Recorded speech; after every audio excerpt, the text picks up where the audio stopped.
بسم الله الرحمن الرحيم ওয়ালাইকুম আসসালাম রহমতুল্লাহ বারকাতুহ। হ্যাঁ, প্রিয়দিনী ভাই, আপনার প্রশ্নটা বুঝলাম। দেখেন, যদি কেউ বলে থাকে যে কোরবানির দিনে অনাহারে গিয়ে কোরবানির পশু দিয়ে আহার করলে অনেক সওয়াব রয়েছে, এভাবে ধরে বেঁধে সওয়াবের কথা বললে ওটা মিথ্যাচার হয়ে শামিল হবে। কারণ এরকম কোনো সওয়াবের কথা বলা হয়নি। তবে এটা কথা সত্য যে রাসূলুল্লাহ সাল্লাল্লাহু আলাইহি ওয়াসাল্লাম এই ঈদে, অর্থাৎ কোরবানির ঈদে, তিনি না খেয়ে সালাতের উদ্দেশ্যে বের হতেন, ঈদের সালাতের জন্য, এবং ঈদের সালাত আদায় শেষে এবং খুতবা শেষে যে ফিরে আসতেন, ফিরে এসে কোরবানির পশুর গোশত দিয়ে আহার করতেন। সুন্নতের হাদিস। এবং কলিজা দিয়ে আহার করতেন মর্মে সুনানুল বাইহাকি গ্রন্থে খানা হাদিস এসেছে। সুতরাং এটা করা সুন্নাত, অর্থাৎ ঈদুল আজহাতে না খেয়ে যাওয়া সুন্নাত, এবং ওখান থেকে ফিরে এসে কোরবানির পশুর গোশত দিয়ে এবং বিশেষ করে কলিজা দিয়ে আহার করা, এটা হলো মুস্তাহাব আমল, মানে একটি সুন্নতি আমল করা হয়। এই পর্যন্ত যদি কেউ বলে, সত্য বলেছে ইনশাআল্লাহ। আর যদি বলে অনেক সওয়াব রয়েছে এবং সওয়াবের কথা ধরে বেঁধে বলে যে 100 নেকি, 200 নেকি, 500 নেকি, 1000 নেকি, লক্ষ নেকি, তাহলে এটা মিথ্যাচারে শামিল হবে।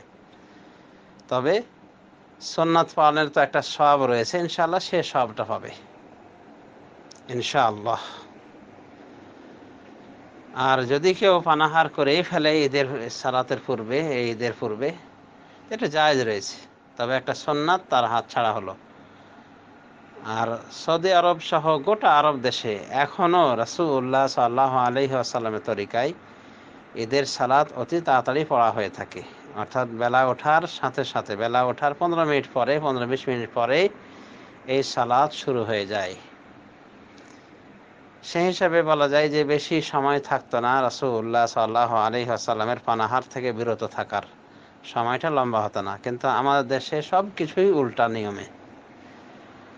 ঈদের সালাত 9টা, 10টা, 11টা ইত্যাদি, এক কথা অনেক বিলম্ব করে পড়া হয়। এরপরে সালাতের শেষে খুতবা ইত্যাদি শুনে আসতে আসতে দেরি হয়ে যায়।